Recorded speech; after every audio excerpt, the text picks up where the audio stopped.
Well, it's been a pleasure doing business with you. Likewise, I think this trade works out well for both our teams. G'day Aussie Gridiron fans, and welcome to the G'day Gridiron Trade Deadline Show.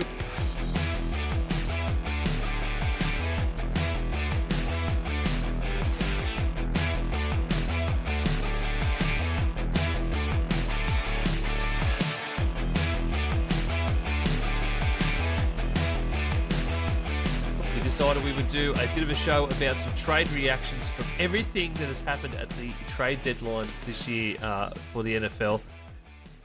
I've done some of my own trades on G'day Gridiron, it turns out. We've traded 2 first rounders and a second rounder. I'll let the boys decide who's the second rounder for 2 of the best firsts that I can possibly find. I've got the man, the myth, the legend himself, none other than Manjot Melly. How you going, mate?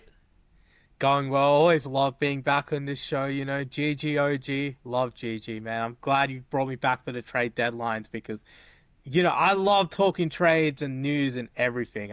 I talk to you guys every day about it in our chat, so there's a reason why I love this. I knew, mate, straight away when I thought we should do some trade talk. You and I did some trade talk last year, I remember. I knew it was going to be you. And the other person I thought of, and he's the guy that I traded the first 10, the second 4, to be honest, Manjot. It is the croc hunter himself, the NFL Commissioner of Australia, none other than Kev. How you going, Kev? Yeah, good, Ian. Good to see some nice beards out here, boys. That's why we like it. You can, give it a good tug while you're thinking about how these all went down. No clean shaven faces around here. Yep. This is the most bearded show we have had, I think, on AGN ever. 3 spectacular beards from 3 spectacular big men. Manjot's only big in height, not sideways like you and I, Kev. But, you know, he's big in stature too. Let's just go with that. Yeah. It is Manjot, isn't it? So, gosh. Yeah. You two were the first guys I thought of when I thought we should talk about trade, some trade stuff. Because it can get a little bit boring, but I know you two can help spice it up and give everybody a bit of the lowdown on what we think, how good some of these trades are. And there certainly were some really good ones today, Manjot. Wow. We started off a little bit slow earlier in the week. We only had 1 or 2 trades, and we're thinking, oh, there's a lot of buzz around, mate, but not much was actually happening. But then today, it all popped off right on the deadline. Yeah, I think this was a conversation I was having with my boy Jack last night, actually. So Tuesday night, just before the trades happened. And we were talking and we're like, the NFL trade lines are usually boring as shit. Like, nothing really happens. Like, you look at the NBA trade deadline. Like, this year they had the Luka Doncic trade. Shout out Tay and Nick, by the way. And then a lot of big shit happens. Like, KD gets traded for like 4 first-round picks, and this and that happens in the NBA. The NFL is like crickets compared to that. And it's like, yeah, really, we never really have anything. And then both of us woke up this morning like, yeah, we were fucking wrong. I mean, gosh, there was so many moves we woke up to this morning. Yeah, we were definitely wrong about this year's trade deadline. Yeah, well, there's always that one big trade every year. And to be honest, I thought the Micah Parsons one might have been it. Like, I thought, that's it, you know. And yeah, Jerry went out there this week and he started spruiking on the Stephen A. Smith show that he had more big trades in the works. But to be honest, it's Jerry, and you know he's always going to try and talk up the Cowboys, even if it's not correct.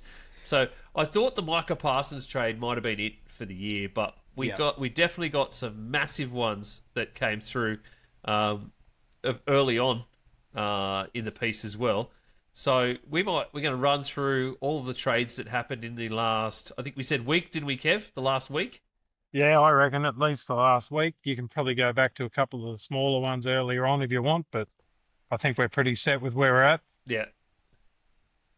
Well, I know Brad and I talked about the Patriots trades they did towards the start of last week. So I think it was Monday, Tuesday last week. So I reckon I've sort of punched them out from about Thursday onwards. When we thought they were clearing cap, and then there was like Greg Newsome to the Jags as well was a sneaky little good one, and a few little minor ones like that. But definitely today's ones were the talking points. Yeah, absolutely. So let's start off with the big trades for the week or for the day. The biggest one to happen, and it wasn't even one of the first big ones to happen, but it definitely came through fairly early in the day today. The Colts ended up picking up cornerback Sauce Gardner from the Jets. They sent a 2026 first, a 2027 first, and wide receiver Adani Mitchell back to the Jets. And the Colts, who had been searching for defensive help, especially in their secondary, for quite a while, reportedly they'd been on the phone to a lot of different teams. They end up coming out with, Kevin, one of the best young cornerbacks the league has produced in the last few years. Oh, mate, it was bloody wild. I got up at about 4 o'clock this morning to take a slash, and I forgot it was even trade deadline day till my phone started going off. And I was like, well, I guess I'm not going back to bed. This is it. We're on. But I think this kind of signifies two things, really. The Jets have hit a rebuild, which they needed to do, and they weren't the only team that needed to do it. You know, I'm pretty disappointed in a couple of teams like the Browns. The Titans, I don't think, made all the moves they could have. And it kind of signifies as well that the Colts are going all in around Danny Dimes. So I expect him to get a pretty hefty extension for the next 2 years because they can't really draft a quarterback and they don't have the assets to trade for one now. Yeah, that kind of locks them in now, doesn't it, Manjot, to that reality that Danny Dimes is probably going to be the quarterback of the future for at least the next couple of years because they've traded away that draft capital where they could have picked up a young quarterback and rebuilt off that. But the reality is, I think it looks like they're going all in for the next couple of years because the Sauce Gardner contract actually looks pretty favourable after about the second year in for the Colts. Yeah, and the Jets are paying a lot of that too. The dead cap situation for the Jets just to get Sauce off is pretty bad for them. But I think, honestly, I would say the Jets won this one. I haven't been really as high on Sauce as his first 2 seasons. He really came out on fire in his rookie season. He was an all-pro as a rookie. It was just incredible. And he backed it up with a solid second season in 23. But then in 2024 and 25 so far, he hasn't been exactly the same. I still think he's a pretty good player. And I think, yeah, he's pretty great as a player in terms of what he could be. But I don't think he's worth 2 first-round picks. That's really where I was scratching my head a bit at the Colts here. I think a first-round pick in A.D. Mitchell, I think that would have been a bit more favorable for the Colts. But 2 first-rounders, I think that was a bit of an overpay there for the Colts. And I think the Jets did fleece them quite a bit there. I think getting 2 firsts for Sauce is a pretty good deal there. And yeah, I'm not entirely sure I'm sold on the vision of going all out for this Danny Dimes and Jonathan Taylor sort of backfield duo that's going to carry the team, that sort of thing. I think especially after last week's performance against Pittsburgh, bit reserved on how I feel about Danny Dimes. I thought he was probably in that top 3, top 5 quarterbacks coming into last week, but then really, yeah, I've kind of cooled off on him, so I'm not sure really what to make out of it. I think my thoughts on the Jets overall, we'll get onto it with the next trade as well. But for the Colts, I'll just focus on them now. I think they did overpay just a bit. I think you'll see, Manjot, though, like as the Jets started losing players on defense, it kind of made Sauce's job a lot harder. Stepping into this Colts defense, which was just really lacking that help in the secondary, I think you're going to see his play improve a fair bit. Probably taking a few weeks to settle in, but he's going to be very important for him coming down the stretch here. And I think a lot of teams probably reached out with a first and a second or something, and the price to actually get him was the 2 firsts, so they paid it up. Yeah, and like, to be honest, I think it's also a bit about the schedule for the Colts as well this season. I don't think they expected to go as well as they have gone so far. Find themselves at 7-2 now. They're in a pretty advantageous position.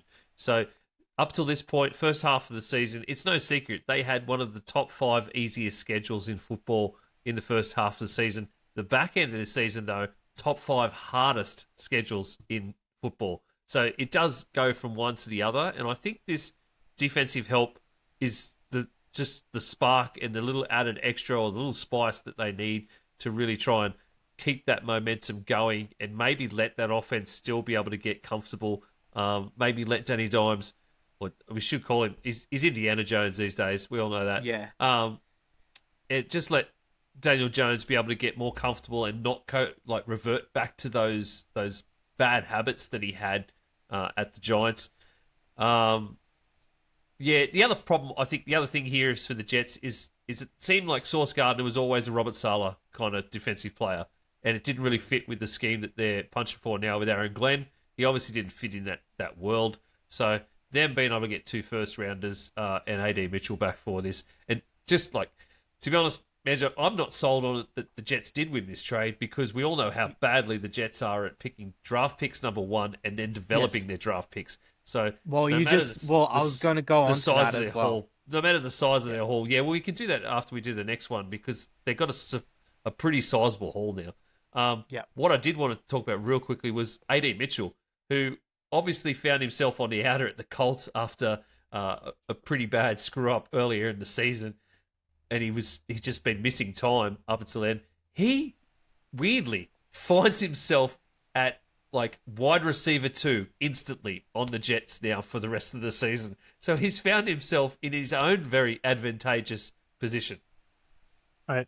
It would have been just a throw-in for the Jets, but it's something they desperately needed because, as we were talking about in the preview show for the Fantasy Boys, after Garrett Wilson, who was the next pass catcher? We're throwing our chips in on Mason Taylor and on the tight end show because they're fucking no one. Yep. And now he's number 2 easily stepped over the corpse of Alan Lazard and ends up at wide receiver 2 behind Garrett Wilson now. So that's pretty good for AD Mitchell, to be honest, to be able to land here after just not getting anything else. So let's move on. With the Jets, of course, got an absolute haul in these trades and in this today, and they're definitely having a bit of a fire sale because they also sent Williams off to the Cowboys of all teams for a 2026 second rounder and a 2027 first rounder and defensive tackle Mazzy Smith. They just love getting 2 picks and a player, it would seem. The Cowboys also picked up linebacker Logan Wilson from the Bengals for a 2026 seventh rounder. So the Cowboys had amassed all these picks from the Micah Parsons trade. And we all thought that they were going to go in maybe heavy in the draft, but it turns out they were just going to start packaging them for other guys and just go down this experience route that they've done time and time again. But Quinton Williams, Manjot, he is really one hell of a pickup for the Cowboys, it would seem. Yeah, I'm very interested in how the Cowboys have built this defense. I mean, I'm going to add in Logan Wilson as well in my discussion. I think really this was a defense that struggled on Monday Night Football. We all saw it on prime time, how bad they were playing against Jacoby Brissett. I mean, they made Jacoby Brissett look like prime Tom Brady. He was just slinging that shit to Marvin Harrison out of nowhere. So I think Jerry was like, "We're right, guys, enough of that shit. With a 31st ranked defense, we'll go out and get Logan Wilson, decent linebacker, who's somehow struggling for playing time now at the Bengals, and get him for 7th, which I think is a pretty good deal for the Cowboys. They stole him. I like that move a lot for Dallas. Well, if they get Logan Wilson of 2 years ago, then it's an amazing pickup. Yeah. I think for 7th, though, even with whatever's left in Logan Wilson, I'm still pretty happy with that. Quinton Williams being the big one. I think it's interesting how Jerry turned Micah Parsons into Quinton Williams, Kenny Clark, and a first-round pick. Like that. And Mazzy Smith. Yes, and Mazzy Smith is gone. Yes, and I think a lot of Cowboys fans I saw, they were really happy Mazzy Smith was gone because he did not play well for them at all. Yep. He was like the last ranked PFF guy at defensive tackle in some seasons as well. So Cowboys fans were like, yeah, we got rid of Mazzy Smith. We were going to release anyway. Like that in itself was a win for them. So I think for the Cowboys, if you look at the Micah Parsons trade now that you see they got Quinton Williams, Kenny Clark, and the first for Micah Parsons, I honestly think that trade looks a lot better. I think Jerry actually managed to turn that into a somewhat decent trade, which I feel like I'm stupid for saying that because Micah Parsons is such a great player, but I think Quinton Williams in his own right, he's like one of the best defensive tackles in the league. I think that's pretty decent haul that they got from Micah Parsons. I think the Cowboys, they should be happy for turning such a shit situation into something pretty decent.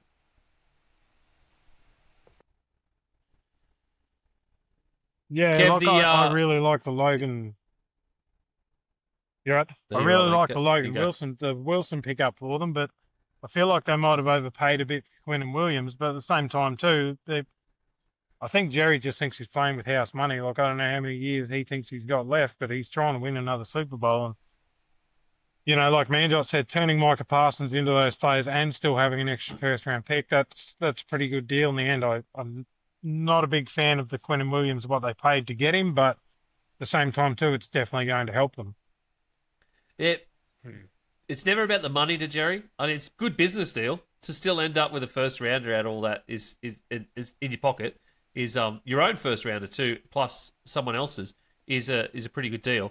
But yeah, I think Jerry's seen that they had an offense that was humming, and you've got a quarterback who is on a hell of a run, and the fact that, like Manjot said, they're the 31st ranked defense in the league at this point, then you've got to do something to try and turn that defense around.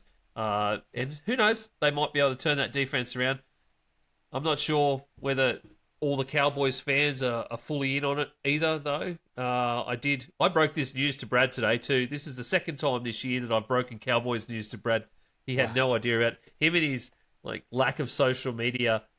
I just sent him I sent him a message this morning, but he just said, "This is the second time this season you've broken major Cowboys trade moves to me. I like the move, but I think it's too late to salvage the season." So, you know, the jaded Cowboys fans out there, they know what's up.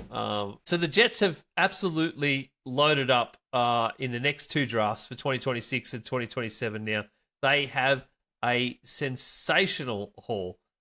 We're talking about, what is that? 1, 2, 3, 4, 5, 6, 7, 8, 9, 10, 11, 12, 13, 14, 18 draft picks over the next two draft years, including all of their own picks from 2027, because they don't have all of their own picks for 2026. They have a stonking amount of picks in the next two drafts, Kev, and you have to be... 2027 apparently is supposed to be a very big draft year for guys coming out of college. And you have to be thinking that they're probably looking forward in the future to 2027, which seems like Aaron Glenn might be around for a while if he was involved in some of this stuff. Yeah, 2027, mate. I don't know if you've noticed, but like in our dynasty leagues and that in the network, I've basically loaded up on 2027 picks, and it's a very good class, especially compared to 26. And I think it kind of signifies something else as well, that you're probably not going to see much of a change at QB next year. It'll be Fields or another journeyman. I think those 2027 picks they'll be looking to go for, you know, one of the big quarterbacks are probably coming out in that year, like an Arch Manning or someone. So, yeah, they've definitely got the ammunition now to make some moves and do what they want. Manjot, 5 first-round picks in 2 years. Is a ridiculous amount, and you would have to think that Jets could finally change their fortunes just with those 5 picks alone. Yeah, that's what I'm struggling with at the moment because, as you said, they've got 18 picks. 9 of them are going to be in the first 3 rounds as well. So half of those picks are top-heavy in terms of they're going to be in that first 100 picks. And that in itself, great haul for the Jets. I'm really happy for them. But man, I really don't know, Ian. They've drafted well over the last few years, and they haven't got the results. Like in the last few years, they've got Breece Hall, Sauce Gardner, Quinton Williams. You had Garrett Wilson as well. So those, yes, because they Johnson draft well, as well, but they don't develop well, Manjot. That's been the problem, exactly. The historical problem with the Jets, and that goes a long, long way back too. I mean, there's quarterbacks that have come out of there even recently. Like, you can go right back to Sam Darnold, where they drafted Darnold. Look what Darnold's doing now. The guy just needed to be able to develop in some way. He needed to be coached, and they just don't. They don't develop their players once they do get in. They expect them to be superstars from day one, and we know now over probably the last probably the last half a decade that doesn't happen anymore with college players. No, that's it. They need time. They need some guidance and some development. It's a different league. But I tell you one thing, though, Ian, this whole move's probably going to make me next year when Madden comes out pick the Jets for franchise mode just so I got all them picks to play with. 'Cause I'm a bit of a sucker for it. I was listening to Saquon Barkley talk the other day, and he's like, I just go to a random team and I just rebuild it. That's how I play Madden. And I was like, that's exactly what I do. I have two rules. I play the Super Bowl and I play against the Packers to make sure they lose. I mean, if you could get the updates today, Kev, you'll probably be able to jump in today and get a roster update and probably be able to do it. So, yeah, don't have to wait too long. I think with the Jets, I have the same reservations as you, Ian. I really think it's the quarterback that they pick in those picks. As I said, like 9 in the first 3 rounds. So if you can get a first or second round quarterback, that quarterback has to hit. Like, they couldn't do it with Donald or Zach Wilson or any Geno Smith even, or if you want to go that far back, like, they haven't hit on anyone. They have to hit right now on a quarterback in the next couple of years. They have five chances. The only way I feel like that they are going to succeed at this game, in terms of the draft picks, is to do it the logical way that we all know it should be done, and is that you build up your defense and you build up your offense. As your offensive line next year in 2026 draft, and then 2027 you go for that quarterback with whatever your highest pick is. You try and get up there and you get the guy you want, and then you load up around him everywhere else. You go more defensive players at that point. You've got to build your offensive line. If they don't fix that offensive line, it doesn't matter who they put in there. You could put you could put Tom Brady from 10 years ago back in there, and he still wouldn't succeed. It just is what it is. You need to fix that first, and unless they fix that stuff first, it's just not going to be. Brad and I bang on about this a lot. If you don't fix that O-line first, you don't fix that D-line, forget about it. Stop just look at what the Bears did this offseason to help Caleb Williams, as Kev would know as a Bears fan. Just how much that offensive line improvement has helped Caleb in his second year, and I think that's something the Jets that's a blueprint for them. They have Ben Johnson now at the Bears, who shares like the same sort of systems as Aaron Glenn, and really that's something I would say that's a real blueprint for them to look at. Well, it comes from the Lions blueprint too, to be honest. Yes. The Lions did exactly that, and Glenn was part of that. So he should know better.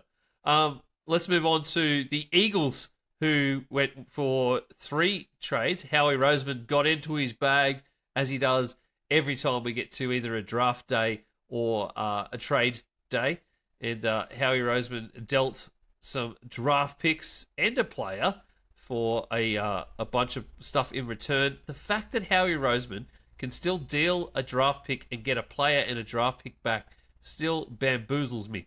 I just cannot get on how good a GM this guy is. GM of the century, Howie Roseman, I think you could put. Don't worry about years every year now.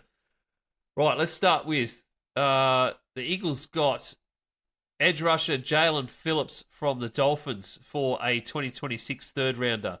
They got cornerback Jair Alexander and a 2027 seventh rounder from the Ravens in exchange for a 2026 sixth rounder. And then they picked up cornerback Michael Carter II from the Jets and a 2027 seventh rounder in exchange for wide receiver John Mechie and a 2027 sixth rounder. So it's a pick swap there in the 2027 draft and those 2 players as well. Kev, what's your feelings on the Eagles draft pickup or the Eagles trade pickups for this year? Mate, I'll get into it a little bit later, a bit more, but I think it's brilliant, really. Jalen Phillips was one of my fucking favourite trades of this year for him. You know, it's a young, cost-controlled edge rusher they've picked up for a third-round pick, and the secondary help as well. I expect to see this Eagles team kind of take a step back towards the defense that you saw last year now. They needed to do something. They were, sitting there at the top of the division with the Lions and the bloody Packers, really kind of standing a few games clear of everyone else in the NFC, and they made the moves to secure that spot.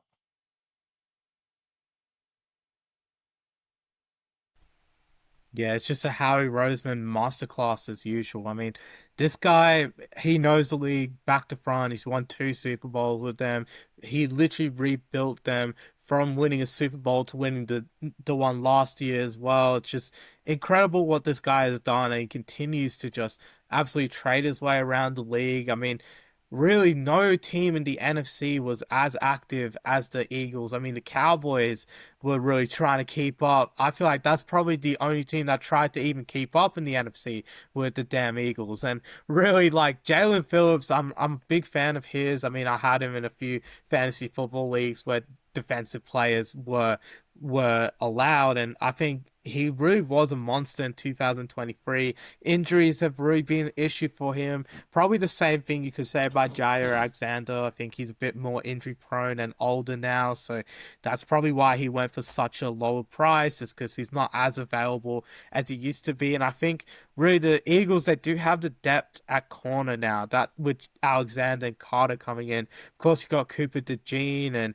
and Quinion Mitchell as well. Those two have been really going well as rookies last year and coming into their sophomore seasons, but really adding that sort of experience and depth, I think that's going to really add a bit more to the secondary. I think that's going to allow Vic Fangio, as well as having Jalen Phillips, to really cook there. I think Vic Fangio will be in his bag. He'll be able to really develop the Eagles defense even more, like really retool it on the fly. And I think Howie Roseman, again, he's probably the GM, as he said, of the century there, Ian. I mean, he's done a really good job, and he's just really up there with like Bill Polian from the Colts back in the day when Peyton Manning was playing there. And then you had, probably Bill Belichick as well, if you want to count him for what he did with Brady and building defenses that way. I think Harry Roseman really taking a lot of plays out of the Bill Belichick playbook when he was GM and cooking with Brady, and just rebuilding the defense while the offensive core stays together.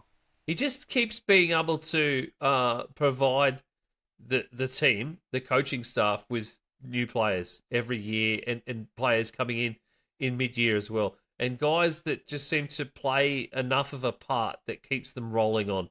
And I know you mentioned it, Manjot, during our reaction show. You sent us a reaction the other day saying that you think the Eagles, despite being up and down, are one of the best teams in the NFC.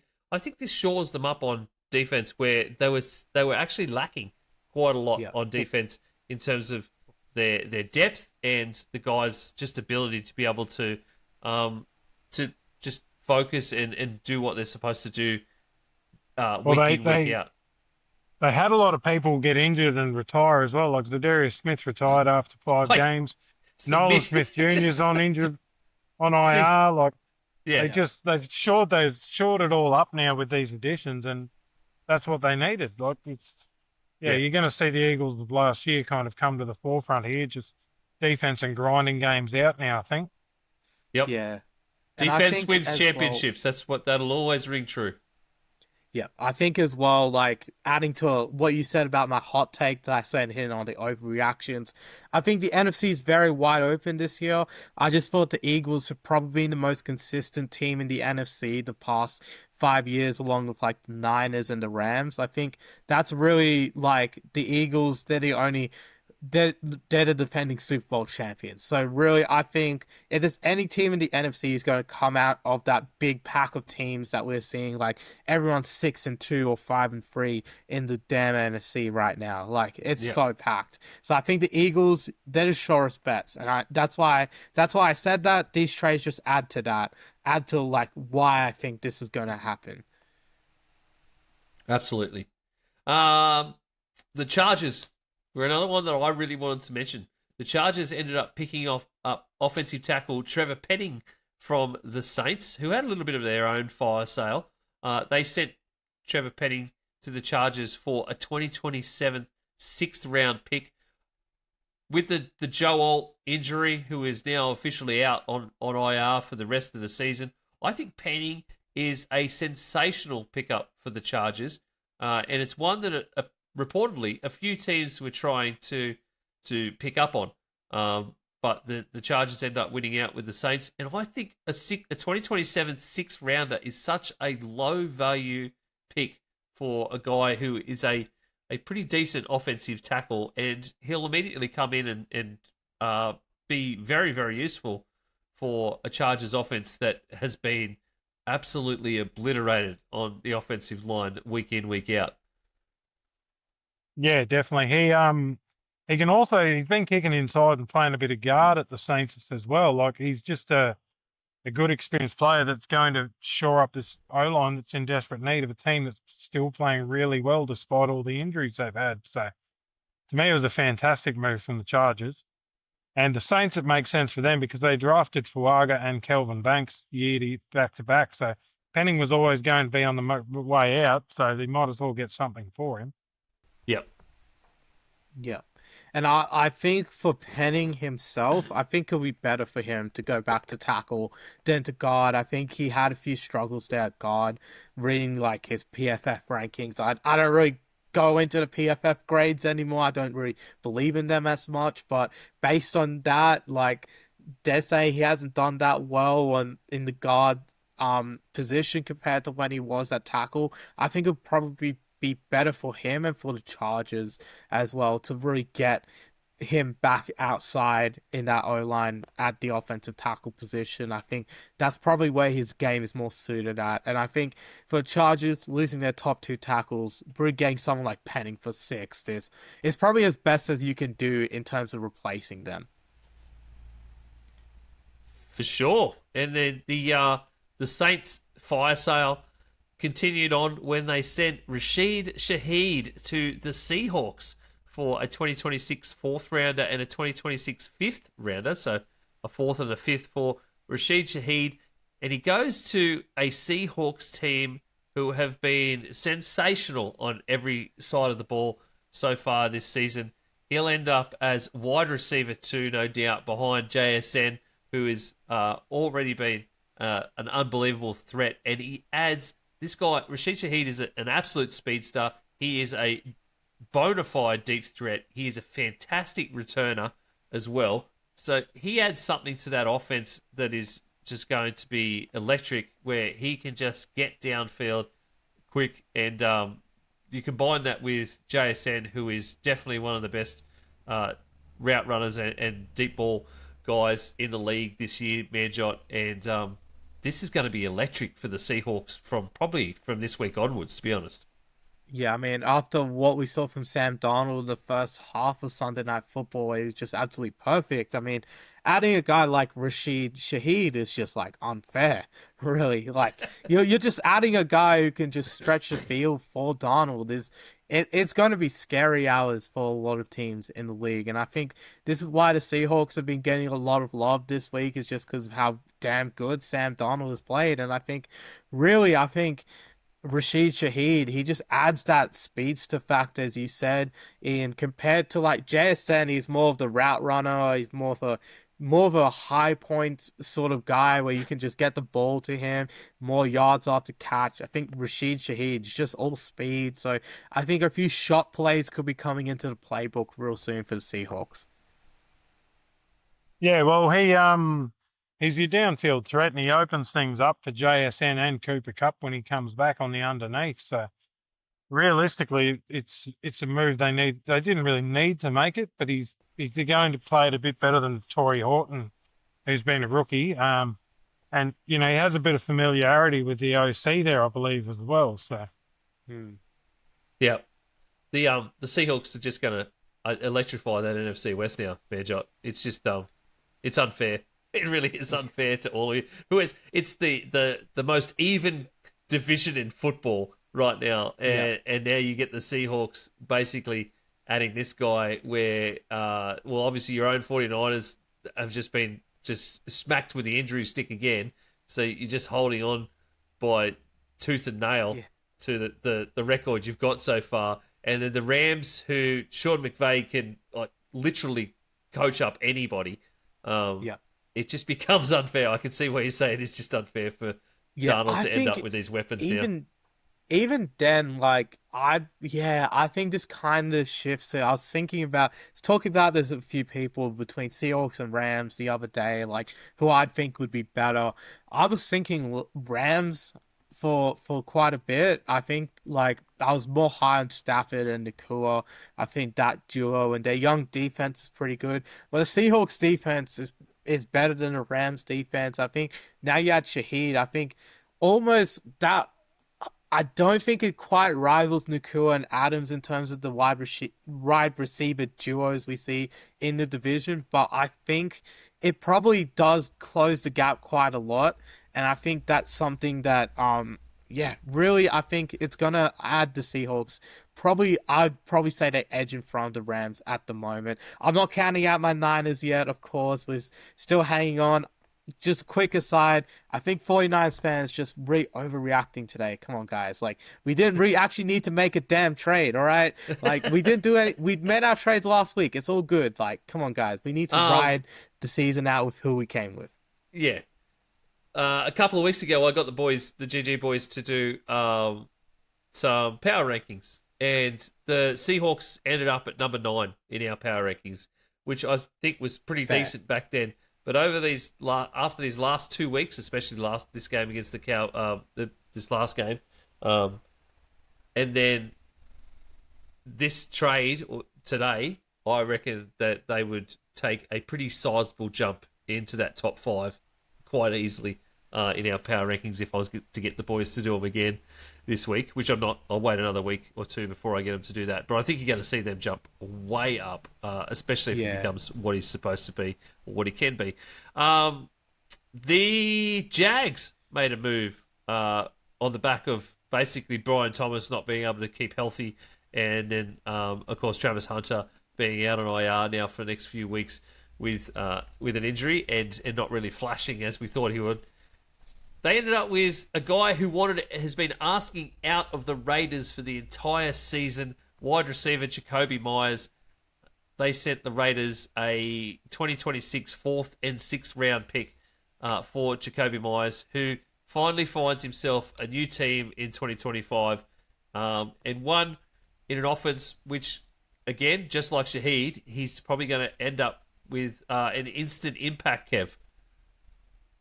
Yeah, definitely. I really like the moves the Jags made. Greg Newsome and Jacoby Myers kind of addressed their two biggest problems with Travis Hunter going down.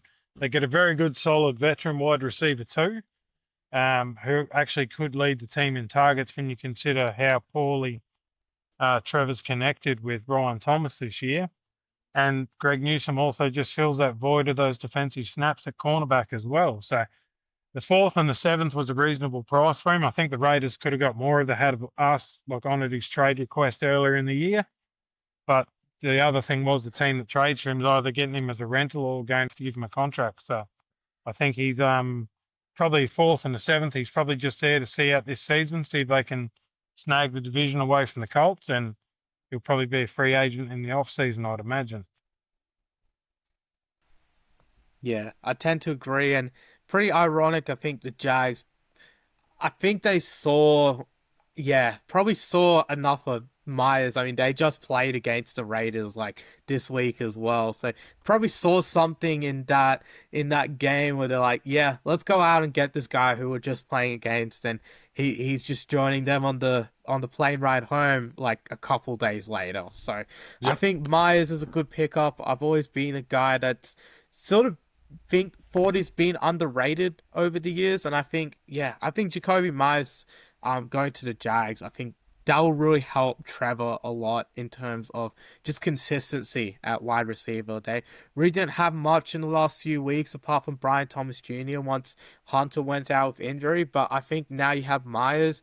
He's a very dependable veteran. I think Trevor will benefit a lot from that.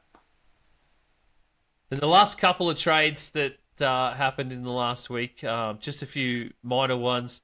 The Jets pick up quarterback Jasir Taylor from the Chargers for a 2028 conditional 7th-round pick. Holy shit, that's 2028 is such a long time. The Ravens end up picking up edge rusher Draymond Jones from the Titans for a 2026 conditional fifth. Apparently, that'll become fourth if he gets more than 2 sacks for the rest of the season, I read. And the Bears picked up edge rusher Joe Tryon Shoinka. Aha, I got it. And the 2026 seventh rounder from the Browns for a 2026 sixth rounder. So just 3 minor trades, some depth guys there on all of those teams. Although I'm sure both Draymond Jones and JTS will play a bit more of a role on their new teams in the Ravens and the Bears. Yeah, well, I think Josiah Taylor's just a fill-in because they traded away Sauce. They traded away the other cornerback earlier in the week. They kind of just needed a body. The 2028 seventh's nothing for a guy that's on contract for the next 2 years to fill in that spot. So yep, they definitely didn't want him there. They definitely didn't want him at the Chargers. It was... Yeah. And as for Draymond Jones, though, that just fills a bit of a need for the Ravens. Same with JTS as the Bears, really. Like, we've had a few injuries. We needed another rotational body to fill in with Austin Booker opposite Montez Sweat. And, we got one. We got a guy we can throw in there for a few snaps here and there to, give guys a bit of a spell. So, Yep. I'm a real fan for the Ravens, by the way, on that Draymond Jones trade. I think he's gonna do well at the Ravens. They always seem to find good edge players. So I think I have a good feeling about that. Kev, any teams for you that you're a bit disappointed in, a bit of lack of moves? Who sort of missed out for you this year at the trade deadline? Yeah, definitely, mate. My big losers for this year's trade deadline are actually the 2 teams in the NFC North that are currently leading it, the Lions and the Packers, really. You're sitting there, you're watching the Eagles make all these moves to shore up their grip on the on the conference, and you sit there twiddling your thumbs, really. Like, a lot of those late-round cornerback swaps like Jair Alexander, Greg Newsome, players that could have been very handy for a Lions secondary that's absolutely demolished. As well as the Packers, though, like Tucker Kraft's out. I don't know how much faith you have in the backup. I know they drafted him ahead of Kraft, but seriously, reach out to the Browns and say, hey, look, we know you're not doing anything. Njoku's on his last year. What do you want for him? Shore up that offense a bit because I don't really trust that Packers offense without Tucker Kraft. He was my one Packer which I was taking in fantasy drafts this year. So, to me, they're the 2 biggest losers of the trade deadline. They watch their biggest competitor in the NFC load up very, very cheaply with 3 good trades from Harry Roseman, and they just sat there with their thumb up their ass for the whole time. Yeah, I have to agree, mate. The Packers were one of my big ones I was going to mention as well, especially after that Tucker Kraft injury, because you don't have a proper pass-catching tight end on the lineup right now at all. And I just dumbfounds me that they knew that about that injury before today, and the fact that they didn't get out there and actually just try and do something about it. And like you said, Njoku probably would have been the easiest one of those guys to pick up the phone and pick up. The other one for me is actually I'm a little bit disappointed in the Saints and the Titans, as you mentioned earlier, that we're clearly in rebuild status, and the fact that you haven't tried to move more of those guys that you're clearly not going to need over the next 2 to 3 years for some kind of draft capital, or even guys that you might believe in or want to have a go at a bit more highly than the guys you've got in your rooms right now, is just dumbfounding to me. So yeah. I just I don't understand those. Manjot, any losers, people who missed out for you so far in this trade lot? Oh, in terms of people just missing out, I think, I have to agree with you boys. I was going Packers as well. I think they probably made their big move though. I think we're probably being a bit too harsh on the Packers, but they made their big move with Michael Parsons. So I think they're probably done with trades. They have no assets. So really, I think I kind of disagree with you guys there on the Packers. I think now thinking about it from the Parsons perspective, they already made their big trade move a few months ago before the season started. I don't think Njoku or someone was going to cost you that much, though, Manjot. Like, definitely not. The Browns, to me, were a team that needs to trade some assets as well and accrue some draft picks. They've got Harold Fannin, who's looked great. Now was the time, if you're going to move Njoku, to go and get something for him. And I think if they had rang, they could have got him for a fourth or a fifth or something like that, and he would have filled that role for them for the rest of the year on a team that, in the first few weeks looked like they were going to be a Super Bowl contender. Yeah, I think more. 100%. I just think some of these teams that are in rebuild mode, clear rebuild mode, have players that you could have picked up for 6th or 7th rounders really fairly easily. Chig hasn't been amazing for the Titans, but you probably could have picked him up. I think the Saints have got a bunch of tight ends behind, in their depth chart as well, which there's guys that you could have picked up in there too. True. Yeah. I do see what you guys' point is. Yeah, Juwan Johnson, that's who I was trying to think of. And even Foster Moreau, who is still really good. I think you could have picked up these guys for 6th or 7th. And probably 2027 ones too, not even next year's ones. Yeah. And even the Browns... The Browns have a very good veteran O-line that's probably not going to be there through the rebuild. If I was a team, I would have called about a few of those guards and their tackles and said, hey, this guy's 28. By the time you rebuild and are ready to compete, he's going to be 31. What do you want for him? Just test the waters a bit. I just think it's really weird, Kev. It's this really weird Cleveland Browns thing that we've been going through this year where they think they are a better team than they really are. They have this weird belief that they can still succeed in this year in the NFL when we're all very aware that their defense is very, very good, but their offense is absolutely woeful and in just a weird flux. But they just they just can't get over it. So winners, Manjot. Do you want to start us off? Who's your winner of this draft? Who's the big one for you? Oh yeah, for the whole draft. Keep saying draft. Trade deadline. Yes.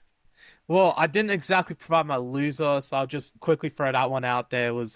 I would say I'd throw out the Bills even as a loser. I feel like they could have done a little bit more just to...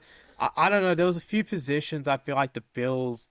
They still need to really buy in a little bit more on Josh Allen. I feel like you could have, as you guys said, there's a few receivers out there. I think maybe they could have gone for a Rashid Shaheed or someone like that just to really help out Josh Allen. I think, of course, I'm a big believer in Khalil Shakir, but I feel like they were in that market, to be honest, mate. That's one of the ones I think that people were trying to get hold of was Rashid Shaheed. And I think they're in that market, but clearly the Seahawks won out. Even defensive tackle for the Bills, Ed Oliver's on IR. Their other starting tackle, DT's been injured since the start of the year. They could have made some moves around the edges to really just shore things up a bit, but they didn't really do anything, did they? Yeah. So here's your big winner, Manjot. I have a feeling I'm going to know who the winner is for all of us out of these trades. Yeah, look, I probably think we're all gonna say the Eagles. I mean, they just cooked. Harry Roseman just absolutely robs teams and he finds gems and everything. So I think it's going to be the Eagles for all of us. I think a team I think if we're looking at trades not just from the deadline, but also a little bit earlier in the season as well, you could probably throw out the Steelers. They got Jalen Ramsey, who's been pretty good. I mean, you had Kyle Duggar join their team last week as well, so they really built up the secondary, and I think the Steelers did a good job. It feels weird for me to say because of how much I've been hating on Mike Tomlin the last few years, but I think they actually did do a good job in the trade market this whole offseason going into the trade deadline. So I think I've got to give credit to the Steelers as well for finding Ramsey and even though that cost them Minkah Fitzpatrick, they got Ramsey, who's been playing well all across the secondary. Now you've got Duggar as well from the Patriots. I think they did a real good job there, the Steelers. So I'll give them a shout out as well. But the Eagles, big winner, of course. Yeah, mine's the Jets. Honestly, the Jets did what I think the Browns, the Titans, plenty of teams in this league should have done. They bit the bullet and said, you know what, this isn't fucking working. Let's get some draft assets and let's start fresh. You can talk about how badly the Jets have drafted and developed all you want, but if you've got the picks, you can at least take shots on guys, and that's what they needed to do. So to me, the Jets were the big winner. Getting 2 firsts for Sauce was nice. But the package they got from Quinn Williams from the Cowboys as well, though, that was more than I expected. Basically they've set themselves up to kind of clear a bit of cap space again next year and then just really hit the guns on a rebuild. You know what, apart from those, which are the obvious ones, we talked about that already, to me, the biggest winner I've got is actually the Seahawks. Getting Rashid Shaheed for a 4th and a 5th next year is an absolute steal. The Saints only signed him to a 1-year, $5.2 million contract with a $1 million signing bonus. So he was only owed 4.2.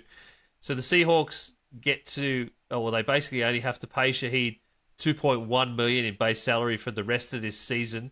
They get an absolute speedster who's reuniting with offensive coordinator Clint Kubiak, who was in New Orleans as an offensive coordinator last year. So he knows exactly what he can get out of Shaheed in that way as well. And I think the Seahawks are probably right up there with the biggest winner for me, because you get one hell of a wide receiver for $2 million for the rest of this season, and I can't see them not giving him a contract going forward either, especially if he combines with Darnold and JSN and Cup, as we talked about earlier, and absolutely lights up that offense. Yep, Seahawks are 3rd on my winners list behind the Jets and the Eagles. So it's a brilliant move, like we said when we talked about the trading, and it fills the need for them of a downfield speedster. Should open up the middle of the field. It's a win-win. Yeah, 100%. Can I add some players into this as well? I'll say go. Biggest winners, Sauce Gardner and Quinn Williams, because you're off the Jets. You're off 1-7. Like, especially Sauce Gardner, I'd say he's the biggest winner. He goes from 1-7 to 7-2. Like, man, that is a dream life. And the biggest loser on the flip side, AD Mitchell, shall I say? And he's gone from 7-2 to 1-7. Like, man, that's just losing like the life lottery, the NFL life lottery there, where Sauce Gardner has hit the jackpot. Like that's winners and losers for you in terms of players. Like, change of scenery. Like, it's and Shaheed as well. Like, he goes from the Saints who were terrible for the start of this season, going to the Seahawks as well. Like, these sort of guys, like, they're going to contenders. They must be so happy. And yeah, for the guys who go on to rebuilding teams after being on contenders, gosh, got a feel for them. They worked hard to be in the roster, and yeah, gone. What about our man Breece Hall? He's got to be a loser. Oh, for sure. He's stuck there. Garrett Wilson's still stuck there. I mean, yeah, poor guys. They're still there. I mean, yeah, Breece Hall especially. He wanted out after Sauce was gone, and he could not get out of there. Yeah, not at all. Not at all. What about Manjot, the Niners and the Bears being losers for neither of us being able to get Jermaine Johnson, despite both being in the running? I'm not, from a Niners perspective, I really think like Jermaine Johnson going for a second. I'm not a fan of that. I think that's too high of a price for Jermaine Johnson. Like, he's a decent player, sure, but I think a second in our situation for a guy who's probably, like, he's a solid guy, so he has Salah's experience and everything. It would have been good, but I think a second would have been too much for a team that's really injured. I think, for me, I'm glad the Niners didn't make any more moves than they did for Keon White from the Patriots. I like that move for the Niners. I think he showed up on Sunday pretty well as well against the Giants, but I think apart from that, I'm glad we didn't make any moves, because I'm just like, man, we're injured as hell right now. We're going through like the injury hell of hell. Like, I don't know how a team could get more fucking injured than the 49ers in 2025. And I thought 2024 and 2020 was bad, but 2025 is a whole new level of hell in terms of injuries. I'm glad we didn't make any moves for any 1-year rentals or anything. I know we're 6-3, 3-0 in the division. I think we just go with whatever the fuck happens this year. And, you know, if we win, we win. If we lose, we get a better draft pick. I don't care. Just keep the picks and get more kids. I'm pretty sure we offered a third and they just wouldn't come down off the second. So I'm okay with it. I wasn't happy with the second, but we got him for a third. I'd be all right with it. Kev, How are you feeling as a Vikings fan, Ian? Do you think it's good that you guys held out as well? oh, we didn't. Everyone said we probably. I'm a bit disappointed we haven't added to a quarterback room. Yeah, Jameis. Realistically, a little bit. I believe McCarthy's going to be fine, but when you have your backup or your other main quarterback, as in Wentz, go down, and you're left with the third stringer now being your backup, I'm very surprised we didn't do something in terms of picking up another quarterback, just someone else, because you only need one of them to go down again, and we're in some trouble. And then you have to try and figure that out along the way. You have to sign someone off someone's practice squad from this point onwards. You can't trade. I think that might be what you're going to do. You scour the practice squad for just a solid vet. Yeah, I think that's going to end up happening. But yeah, apart from that, mate, look, I think the team is rather solid. They just need to get their shit together and just keep pushing forward. And I said it on one of our shows the other day, was basically we made good moves. And, McCarthy did the right thing. He just did what he should in that game last week. And the rest of the team did their job, and there's still some things to fix, but it's not any glaring issues that are going to really take a lot to work on. You just need to keep pushing forward week after week after week. And to be honest, the NFC North could look like we might end up with 4 teams coming into the playoffs. And if the Vikings get their shit together, they're going to be that 4th team there. So, you could have 4 teams from one division in the playoffs this year because of the way that the NFC North is. We're 1 win off our Vegas projection win total already, so we're kind of playing with house money a bit early here, and I feel like the offense has started to click at the right time. The defense is hammered with injuries, but they're still producing some turnovers. So to me, I'm glad we didn't overspend on anyone, but I would have liked to have seen them do something like, that Greg Newsom trade, someone like just an experienced cornerback just to fill the void whilst Kyler Gordon and Johnson are out. We're also in a position where we might have some draft picks to be able to spend, but the cap is very prohibitive. We've been able to sign guys once they get there, or pay them as well. So it's kind of it's a weird spot to be in, but that's because we're in such a great cap position that we were able to actually sign guys to contracts and shore them up. And look, Ian, come, if I can circle back to the point I made at the very start of the show, the NFL trade deadline's usually boring. I think this is what us as NFL fans, fans of our teams, we always expect more than actually comes out in the trade deadline. So just as a full circle moment there to really bring it back to the start of the show, I think us as fans, we expect a lot out of the trade deadline when it always blacklusters. I think this year we got some blockbusters, so we should be happy with that league-wide with the Sauce news and everything with Quentin Williams and whatever just happened today. That was great. That's better than what we usually used to. But, for our own teams, we always expect so much more. And I think, we always want players left, right, and center, but really, I think we're expecting a little too much out of the NFL trade deadline sometimes. Yeah, I think a lot of fans sit there and they don't look at the cap situation and things like that either. I saw a lot of Max Crosby to the Bears. We can't afford him. Not unless you're going to send Montez Sweat back. You're not getting Crosby. There's so many fans that just don't understand the business side. You're like, you just can't. You can't do that. Even if the cap is Fugazi. And you can get around it. There's still a spending limit that even billionaires are going to want to spend to. And they're not all going to want to just throw their money away. It's not playing Madden with the salary cap off, boys. That's correct. Absolutely correct, man. Kev. Yes. Absolutely correct. Could not said it better myself. All right.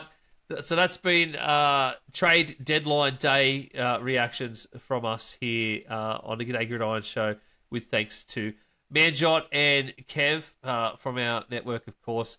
Thank you very much, boys, for joining us, or joining me, I should say. And it's been a great show.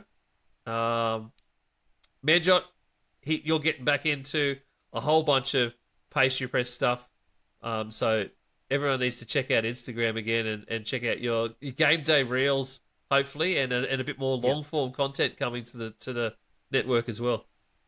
Yes, indeed. Going to get Aussie Garand today started up again. Hopefully do some NFL reactions in terms of long form as well and short form. So yeah, been busy the first half of the season, but really keen to pick it back up second half of the season. And really, Ian, I've got to give a shout out to you yourself as well, man. You've got to be like the hardest working man on AGN. Like you've been on a fantasy show a few times. Like you're doing 3 shows a week this week. Like man, like you've been doing crazy numbers. So I'm really glad you've been. You and Matty as well. Matty, I have to give credit to him. He's doing 3 shows a week consistently. Like, you boys, Taylor as well, he's doing 3 shows a week. Like, yeah, you guys really been holding the fort down while I've been like, busy with whatever else is on in life. So big shout out to you boys for, really keeping AGN powering on. 3 shows a week for me only works if they're 3 of my own shows and they can be hour-long shows. If I have to do a fantasy show in the middle of that, I'm cooked. So I could still go to work tomorrow and function because we've just had an hour-long chat. Whereas, when we do a fantasy show and each show runs, well, we record for about 2 hours for each one. No matter what Matty puts out, I'm just cooked the next day. No matter how much fun I have doing it, and I do love doing it, but it is just so. The daylight savings gets me as well because it's like, Matty's like 8:30 Eastern time, and I'm like, okay, that's 7 o'clock here. Then we get off and it's 11. I'm like, right, I've got to be up at 5 for work. I'm thinking, fuck, for these boys, it's nearly 1 o'clock now. Well, you should try doing it we've run into some trouble now with daylight savings because Isaac and I are on Eastern time. Nick is in South Australia, but Brad doesn't have daylight savings in Queensland. And we've hit a point now where Brad has to record at a certain time for our preview shows, which some nights puts Isaac and I at 10:30 at night to start recording. So it's a tough slog because Isaac and I, as I've mentioned on our pod, are the only ones getting up before dawn for work. So it's we don't have daylight savings up here either, luckily. But yeah, it is what it is. The reason we do it is because we love talking football with our mates, and that's what we do. Yeah. We jump on a couple of times a week just to have a catch up with mates and talk a bit of football, have a bit of a laugh. And we hope everyone enjoys it. And, of course, if you do enjoy this stuff, if you're listening on Spotify, Apple right now, please go to YouTube and watch the YouTube copy. This is a video format because it is Gday Gridiron. We do put everything out there. So search for us, Aussie Gridiron Network or Gday Gridiron on YouTube. You'll find us there. Please like and subscribe. Comment on YouTube as well because all of that helps us. We are over the magic 1,000 subscriber mark, Manjot. I looked today, 1,050. So I would really love to get that climbing. Up to and climbing. This week is generational. We're having a generational week on YouTube. I would love to see that number at 1,100 and then 1,200. Let's just keep on going. If you are watching this on YouTube and you're one of those new watchers who are watching this on YouTube and you haven't checked this out other places, Spotify and Apple is the spot, or linktree/Aussie Gridiron Network for all the links to all of our socials, us, the Aussie NFL Fantasy Show, Manjot's Pastry Press, of course, and all the other fun stuff that comes about with AGN, merch store, whole lot. So go and check that all out on the linktree/Aussie Gridiron Network. Thank you very much for joining us. G'day Gridiron will be back on Saturday with the preview show for Sunday with some games you're going to watch. Aussie NFL Fantasy Friday and Sunday for all of the fun fantasy stuff and advice that you need. Super Coach Halfer comes out on a Thursday. Yes, Look at me go. So you'll see that. Taylor's back this week too, boys. I'm back to freelancing. Tay is back. Taylor's the back. fucking boys. As Tay said today, he's back off IR, fresh, ready to go. The Michael Jordan meme he posted as well. Yeah, I'm back like Michael Jordan. We expect something massive out of Tay, and I'm sure he's going to bring it anyway. So thank you very much, and check out those other shows, and see you later. Thank you, everyone.